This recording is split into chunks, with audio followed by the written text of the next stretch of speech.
ঢাকাসহ সারা দেশেই কোথাও ঝিরিঝিরি, আবার কোথাও মুষলধারে নামছে বৃষ্টি।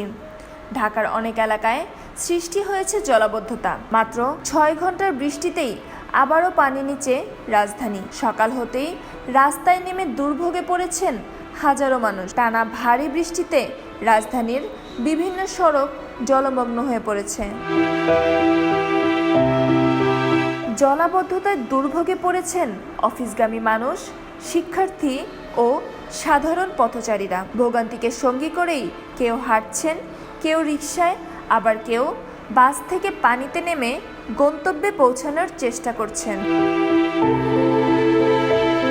জলাবদ্ধতায় ধীর হয়েছে যান চলাচল, ব্যাহত হয়েছে নগর জীবনের স্বাভাবিক ছন্দ। কোথাও হাঁটু সমান পানি, কোথাও তলিয়ে গেছে ফুটপাত। ফলে অফিসগামী মানুষ, শিক্ষার্থী ও সাধারণ পথচারীদের দিনের শুরুটাই হয়েছে ভোগান্তি দিয়ে।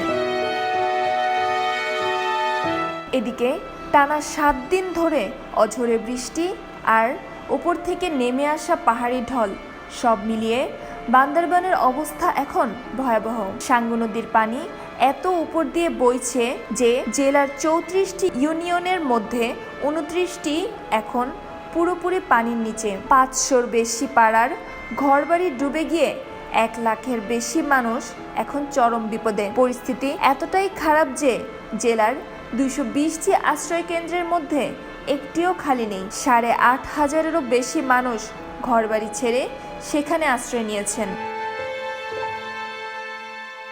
আবহাওয়া অধিদপ্তর সূত্র জানিয়েছে, আজ সকাল 6টা থেকে 9টা পর্যন্ত রাজধানীতে 28 মিলিমিটার আর চট্টগ্রামে বৃষ্টি হয়েছে 41 মিলিমিটার এবং চট্টগ্রামে গতকাল শনিবার সন্ধ্যা 6টা থেকে আজ সকাল 6টা পর্যন্ত 129 মিলিমিটার বৃষ্টি হয়। আবহাওয়াবিদ মোহাম্মদ হাফিজুর রহমান প্রথম আলোকে বলেন, আজ সারাদিনই রাজধানীতে বৃষ্টি হতে পারে, বৃষ্টি থাকতে পারে চট্টগ্রামেও।